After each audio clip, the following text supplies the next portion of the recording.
I knew it was over the moment Brandon didn't make eye contact. That's all it took. 28 years at Luxora Systems, and this kid couldn't even look at me when he slid the folder across his desk. No handshake, no thanks for your service. Just that smile that never touched his eyes and 4 words that might as well have been a knife.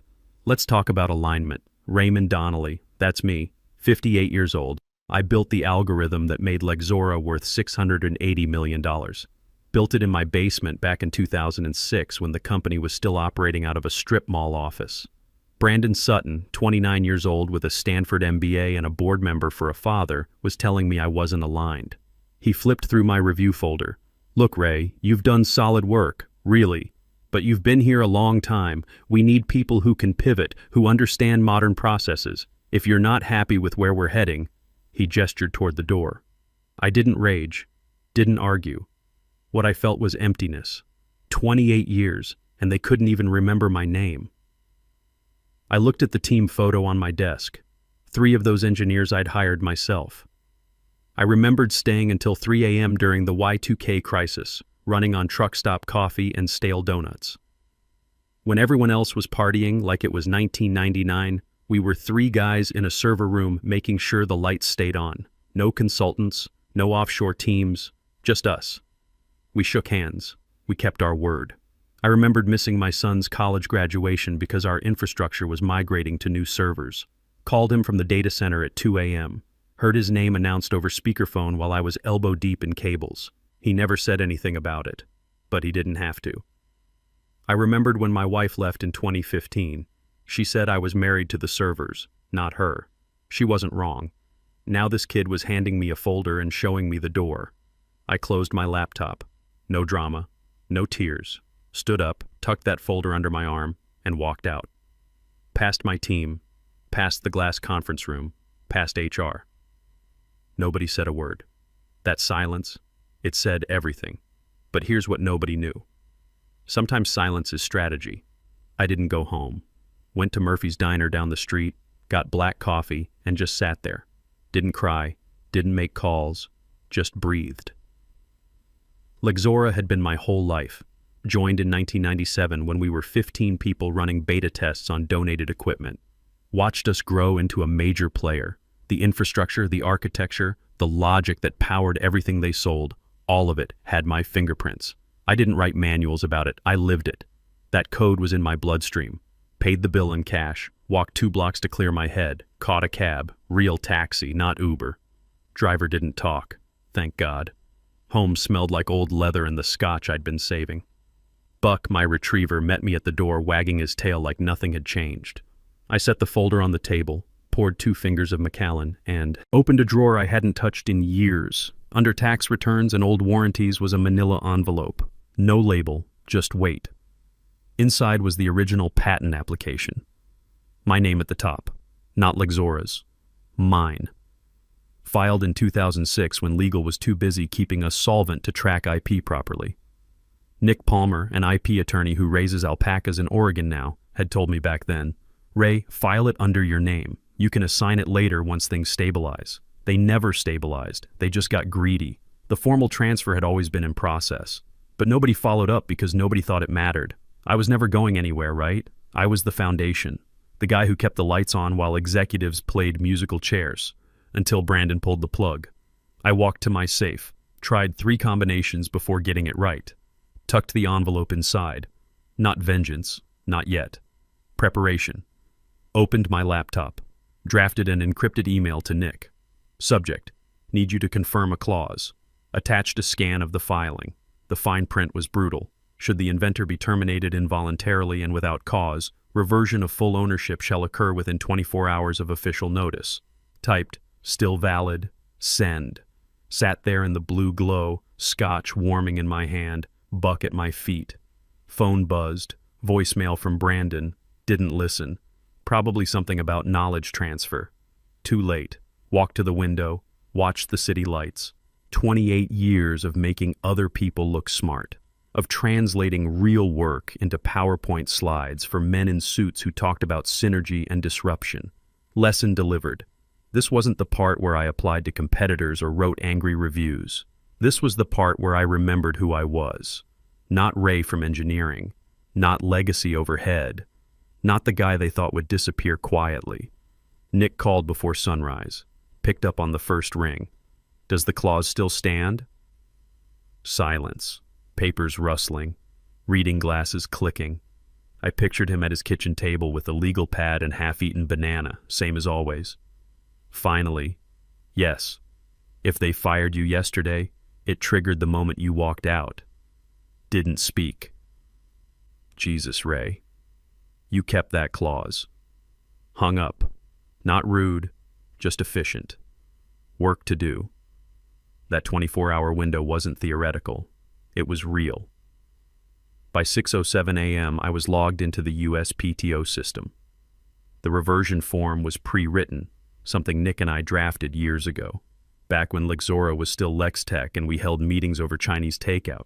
Nick had said, "You probably won't need this," then paused. But plenty of guys assumed they wouldn't get screwed either. Opened the folder, checked signatures, filled out the notification. Not dramatic, just a checkbox next to involuntary termination without cause, timestamp, upload fields, verification, submit, done. With one click, ownership of Lexora's core algorithm slid back to me. The algorithm powering their entire product line, their licensing deals, their investor pitch. Didn't dance, didn't scream, leaned back with my coffee and let it sink in. Buck jumped on the table and sniffed my laptop, unimpressed by my multi-million-dollar IP. Checked USPTO. The update would take hours to go public, but once it did, anyone looking up that patent would see a different owner. Not Lexora Systems LLC, Raymond J. Donnelly. Special kind of quiet when you're the only one who knows the bomb is armed. That was me, standing barefoot in my kitchen, watching sunrise, holding a clause nobody remembered existed. Across town, Lexora's leadership was probably prepping their strategy meeting, talking scalability and integration. The scaffolding holding up their empire had just vanished, and they had no idea. Wasn't going to call them, wasn't going to warn them. That was the old me, loyal, predictable, the one who gave them decades and assumed they'd do right. That Ray was done. 7:03 a.m. Inbox pinged. USPTO confirmation. Official. My patent was back where it belonged, and unless Lexora had built a completely new system overnight, which they hadn't, every line of code in their Cloud Edge platform was trespassing on my property. Opened my laptop, started drafting something more interesting than a resume, licensing terms. Not just reclaiming what was mine, making them pay for thinking I was disposable, not loudly, not in court, just with contracts, numbers, royalties. Revenge doesn't need war paint, just a watermark.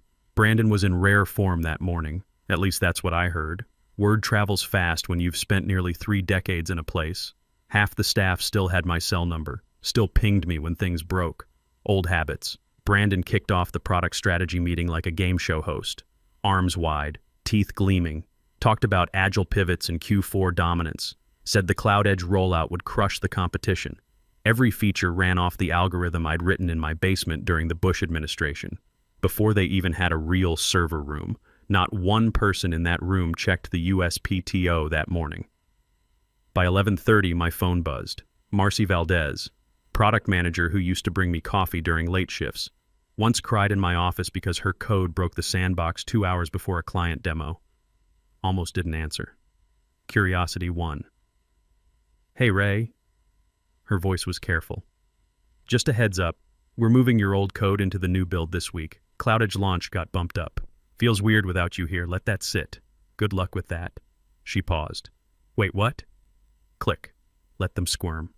People never understood this about me.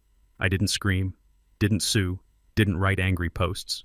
I let the rope tighten on its own. It was tightening fast. By noon, Lexora's legal inbox had the USPTO notification, but nobody read it.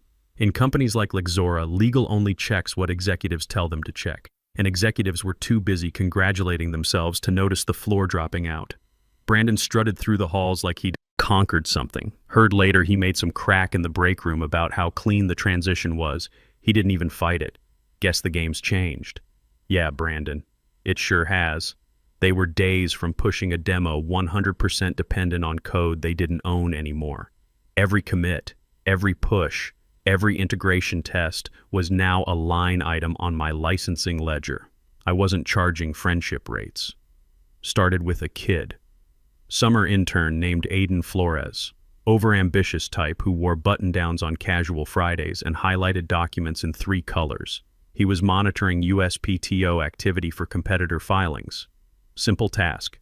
Click around, look for anything weird, flag if needed.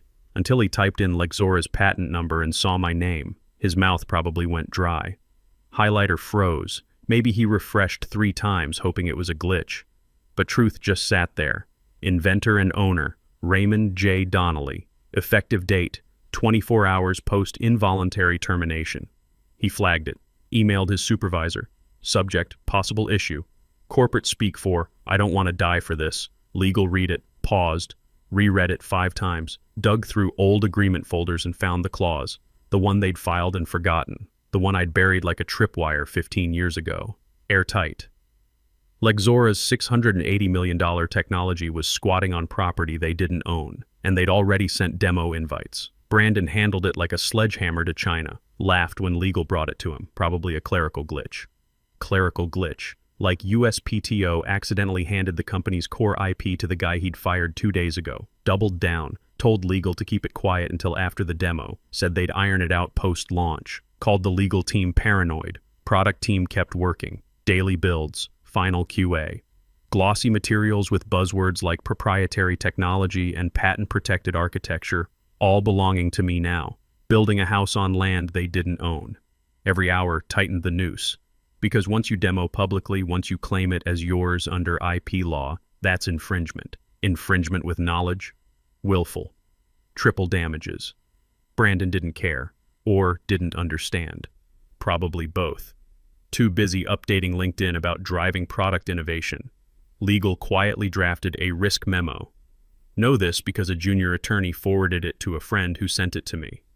Subject. Patent reversion. Urgent. 3 pages. Last line said it all. Recommendation. Postpone demo until IP ownership clarified. Marked low visibility. Don't let the board see this. Not yet. Because Brandon feared the board more than the law, more than consequences. He hadn't told them I was gone. Buried it in an org chart update. Called it legacy realignment. Told them CloudEdge was ready, everything on schedule. So they didn't know. Demo was 3 days away. The call came at 6:12 a.m., spooning coffee grounds into the filter. Still in yesterday's flannel and same jeans from Tuesday, knew that number, hadn't seen it in 5 years. Hal Brennan, the founder, Lexora's ghost, stepped back a decade ago, retreated to some Vermont compound with bad reception and good scotch. But Hal wasn't like the VCs who came after. He understood guts, knew the difference between flash and fire, made it worse that he'd let people like Brandon slither in, let it ring twice. Ray, voice like aged bourbon and static. Hal, just got a USPTO alert. Patent 81247559 lists you as owner. Said nothing. Is this a mistake? No. Beat. Can't be. You assigned that to Lexora. No, Hal. Never filed the final transfer, remember? Supposed to happen after Series A. Legal got shuffled. Never got done. Quiet. Breathing slower now. Processing. Ray. This is the core system. I know. Silence. Why now? Let the question settle. Because your people terminated me without cause. The clause we wrote 15 years ago kicked in. Low groan. Like I'd gut punched him. That was never supposed to be permanent. I trusted your people would honor the deal. More silence. They didn't. Click. Hung up. Didn't expect an apology. Didn't want one. Just wanted him to understand. 10 minutes later, he stormed Lexora HQ, got the play-by-play from 3 people within the hour, came through the front doors like a hurricane in leather loafers. No appointment, no entourage, just the founder, red-faced, hair wild, waving a printed patent listing like a death certificate. Didn't go to Brandon first, went to legal. Smart. Hal wasn't a screamer, but his presence was loud enough. Intern who'd spotted the reversion said Hal stood in front of the general counsel's desk, asked one question. Did we ever formalize the IP transfer for Donnelly's algorithm? Answer came back, stammered. Incomplete. Half-assed excuses. He closed his eyes. Jesus Christ. Then he went to Brandon's office. That wasn't quiet. Hallway emptied within seconds. Brandon started his usual spin. We're on track. This is just noise. Legal's got it. Hal didn't let him finish, slammed the printout on the glass table, loud enough for admin to hear 20 feet away. He owns the oxygen you're breathing. Brandon fumbled, mumbled about realignments and miscommunications. Hal wasn't there for spin. He was there for truth. Truth was, Lexora Systems, this company he'd built from circuit boards and hope, was about to launch a product they had no right to use, based on my code, my idea, and I was no longer in the building, no longer on payroll, no longer interested in playing nice. Later that evening, I sat on my porch, scotch in hand, watching sunset bleed into the horizon. Phone stayed quiet, not because they weren't trying. Greg had called 3 times, legal twice. Even Marcy sent a DM with a sad face emoji and "You okay?" Didn't answer. Let them sweat. Let Hal decide how much of his company he was willing to lose before acknowledging the truth nobody wanted to say. They didn't fire an employee. They evicted the architect. And now the foundation was gone. Demo day landed like a meteor. Lexora's downtown auditorium had been scrubbed spotless. Brushed concrete. Sterile spotlights. 30-foot LED wall flashing "Next is now." Rows of plush seats filled with venture partners, existing clients, government liaisons. Everyone whose signature or checkbook mattered. Brandon stood backstage in a Navy suit 2 sizes too confident. Smiling, joking with the CTO, doing that thing where guys believe charisma beats competence. For a minute, looked like it might work. I wasn't there. Sitting at home with Buck, second scotch in hand, phone on the table. Waiting. The intro video played. Glossy footage of robotic arms and skyscrapers. Polite applause. Brandon adjusted his mic. Walked center stage. Ladies and gentlemen, voice dripping confidence. What you're about to see is the future of predictive systems. A platform that will change how our clients, how the world, approaches infrastructure. Gestured to the screen. Product UI loaded up. Sleek, familiar, mine. In the next 10 minutes, we'll walk you through our most advanced iteration, powered by our proprietary engine, developed right here at Lexora. My phone buzzed. Text from Marcy. He's really doing it. Typed back, not for long. That's when legal moved, not fast, not panicked, just deliberate. Tall woman in a dark blazer stepped onto stage from the wing, leaned in close to Brandon's ear. The mic was still hot. Front 3 rows heard every word. We can't demo that system. We don't own the patent anymore. Brandon blinked, laughed too loud into the mic. Excuse me, folks. Small technical issue. Give us a moment. Stepped aside with legal. Mic still on. Whole front row heard him hiss. What are you talking about? We've always owned that code. No, Brandon, you never did. Raymond Donnelly owns the IP. Reversion is final. It's logged. It's live. If we demo this, we're in willful infringement territory. Blood drained from his face. Whispers started in the back. Phones lit up. 2 investors near the front pulled up USPTO right there in their laps. Patent 81247559. Click, scroll, read. Owner, Raymond J. Donnelly. Date, updated, 3 days ago. My phone buzzed again. Marcy.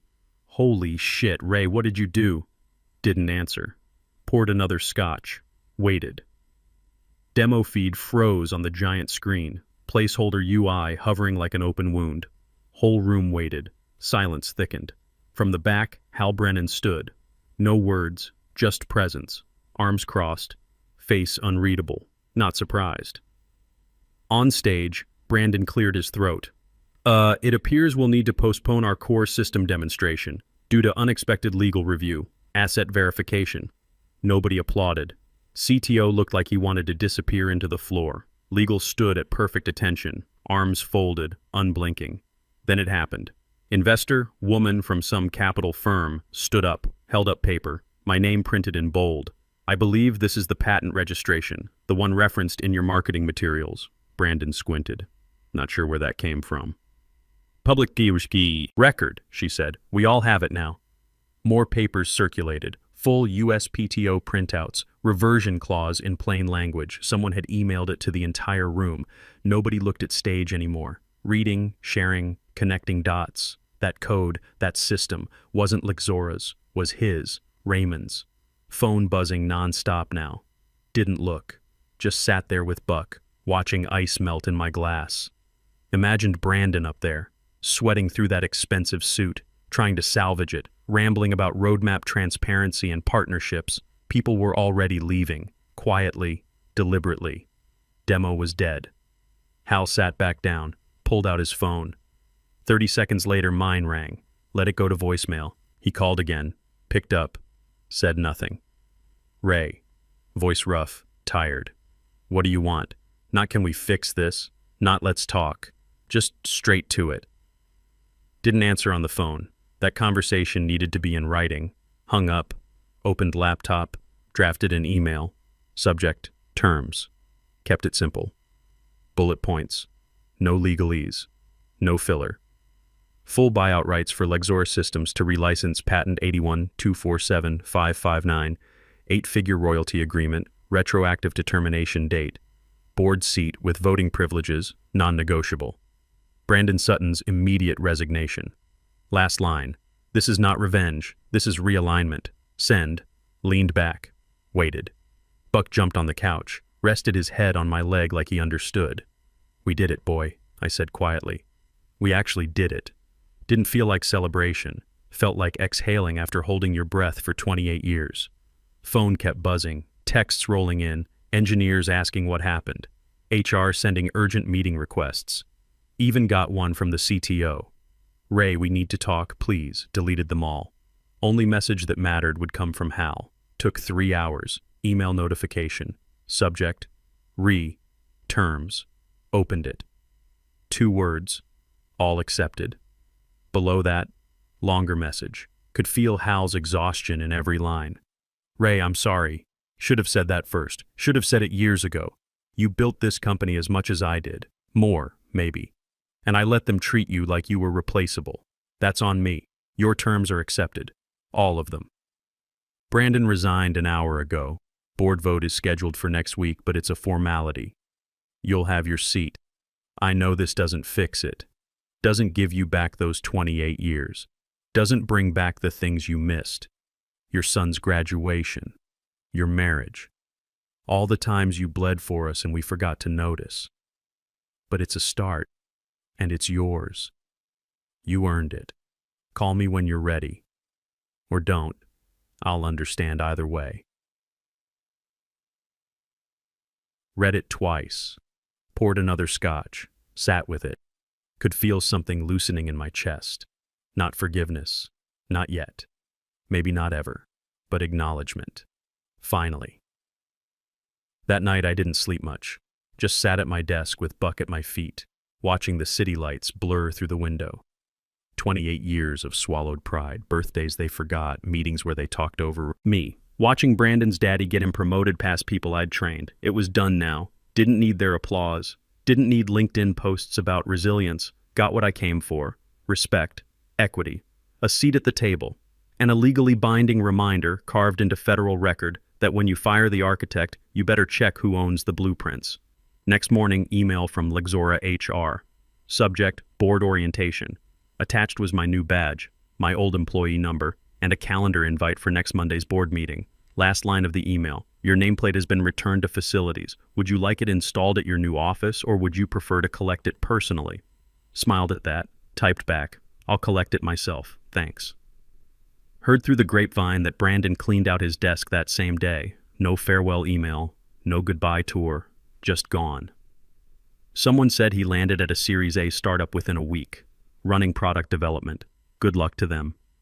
Marcy called that afternoon. Actually picked up this time. Ray, she said, sounded tired. I don't know what to say. Don't say anything. We should have stood up for you. Yeah, you should have. Silence. You coming back? Board meeting Monday. We'll see after that. For what it's worth, her voice cracked slightly. I'm glad you did it. What you did. We all are. Scared as hell, but glad. Get back to work, Marcy. Hung up before she could say more. Wasn't angry at her. Wasn't angry at any of them, really. They were just trying to survive. Same as everyone. But that didn't mean I'd forget who stayed silent when it mattered. The Architect's Revenge. Part 4. Monday morning came cold and clear. Drove myself to Lexora, didn't take a cab, didn't ask for a ride, wanted to walk through those doors on my own terms. Parked in the visitor lot. They hadn't reassigned my old spot yet. Still had my name on it. Faded white letters. R. Donnelly. Stood there for a minute looking at it. 28 years of pulling into that same space. Early mornings, late nights, weekends when everyone else was home with their families. Buck would have liked this moment. Left him home with extra treats. Walked through the front doors at 8:45 a.m., 15 minutes before the board meeting. Security guard at the desk looked up, did a double take. Mr. Donnelly. He stood up. Good to see you, sir. Morning, Carlos. He slid my new badge across the desk, heavier than the old one, different color stripe. Board member access. They're expecting you in conference room A, he said. Top floor. I know where it is. Took the elevator up, alone. Watched the numbers climb, each floor a memory. 3rd floor, where I'd hired my first team. 7th floor, where we'd celebrated our first major contract. 15th floor, where I'd worked through 2 heart attacks because the project couldn't wait. 23rd floor, executive level. Doors opened, hallway was empty. Too early for most of them. That's how I wanted it. Walked past Brandon's old office. Door open, desk cleared. Only thing left was a coffee ring on the wood. Kept walking. Stopped at facilities. Woman behind the desk looked up. Mr. Donnelly, we've been expecting you. She reached under her desk, pulled out my nameplate. Same one from 28 years ago, brass with black letters. Raymond Donnelly, Chief Systems Architect, held it for a moment. Heavier than I remembered. Thank you. Your new office is 2308, corner office, west side. Keys are with your badge. Corner office, west side. Where the light comes in best. Where Hal's office used to be. Walked down the hall, found 2308, unlocked it. Big space, floor-to-ceiling windows, view of the whole city, desk twice the size of my old one, chair that probably cost more than my first car, set the nameplate on the desk, centered it carefully, stood there looking at it. Not victory, not revenge, just reclamation. 8:58 a.m., time to go. Boardroom was 3 doors down, could hear voices inside. Stopped outside, took a breath, opened the door, 12 people around the table. Hal at the head. When I walked in, conversation stopped. Hal stood. Ray, good to see you. Nodded. Took the empty seat. Second from the head. Power position. Woman across from me extended her hand. Diane Reeves. Capital Partners. It's an honor. Shook it. Pleasure. Others introduced themselves. Venture partners. Industry veterans. People who'd made millions off companies like Lexora. Off work like mine. Hal cleared his throat. Before we begin, I want to address the obvious. Raymond Donnelly is joining our board effective immediately. For those who don't know, Ray is the architect of our core technology. The foundation, everything we do is built on, should have been sitting here years ago. That's on us. On me. Room stayed quiet. We're here to make that right. Ray has full voting privileges, full access, full authority. Any questions? Nobody spoke. Good. Let's begin. Meeting lasted 2 hours. Budget reviews, product roadmaps, hiring strategies. Every time someone presented, they glanced at me, waiting for approval, for pushback. Mostly just listened, took notes, let them see I was there. Near the end, CTO presented the Cloud Edge recovery plan, how they'd restructure the licensing agreement with me, royalty percentages, timeline for formal transfer. When he finished, looked at me. Any concerns, Ray? One question. Room leaned in. Who's running the engineering team now? CTO blinked. Interim basis, it's Sarah Chen from infrastructure. Make it permanent. She's good. She knows the system. He nodded, wrote it down, noted. After the meeting, people filed out. Small talk, handshakes, promises to grab coffee. Hal hung back. Waited until we were alone. Ray turned to face him. Thank you, he said, for not burning it all down. You could have. Why didn't you? Thought about it. because I didn't build this to destroy it, built it to last. That's the difference between me and Brandon. He wanted to win. I wanted to build something that mattered. Hal nodded slowly. Think you can forgive us? Eventually? Don't know yet. Ask me in a year. He smiled. Tired smile. Fair enough. He started to leave. Stopped at the door. Turned back. Ray. For what it's worth, I should have said this years ago. You were the best thing that happened to this company, and I let them forget it. That's something I have to live with. Didn't respond, just nodded. He left. Walked back to my office. Sat in that expensive chair, looked out at the city, big desk, big windows, everything I'd worked for. Felt empty. Not victory empty, just tired. Bone tired in a way sleep wouldn't fix. Looked at my reflection in the window glass. Gray hair, lines around my eyes deeper than I remembered. When did that happen? 58 years old, 2 heart attacks before 55. A son who'd heard his graduation announced over speakerphone while I was fixing someone else's code. An ex-wife who'd finally stopped waiting for me to come home. All for this. A nameplate on a desk, a board seat. Proof I mattered. Was it worth it? Sat with that question for a long time. Didn't have an easy answer. Maybe there wasn't one.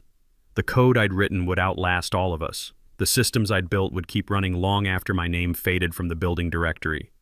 That had always been enough before. Wasn't sure it was enough anymore. But I'd earned the right to find out. That was something. Maybe the only thing that mattered. Phone buzzed, pulled me back. Text from my son. First one in months. Dad, heard the news. Proud of you. Coffee sometime. Stared at it for a long time. Read it 3 times. Tried to figure out what to say. How do you compress 28 years of absence into a text message? How do you explain that you missed his childhood for server maintenance and quarterly reviews? Couldn't. Not in a text. Typed back. Yeah, I'd like that. Really would. Hit send before I could overthink it. Another buzz. Marcy. Saw you in the building. Welcome back. Didn't respond to that one. Not yet. Needed time to figure out what back even meant. Opened my laptop, checked the USPTO one more time. Patent 81247-559. Owner, Raymond J. Donnelly. Status, active. There it was. Proof in federal record. Couldn't be erased. Couldn't be forgotten. Leaned back. Let it sink in.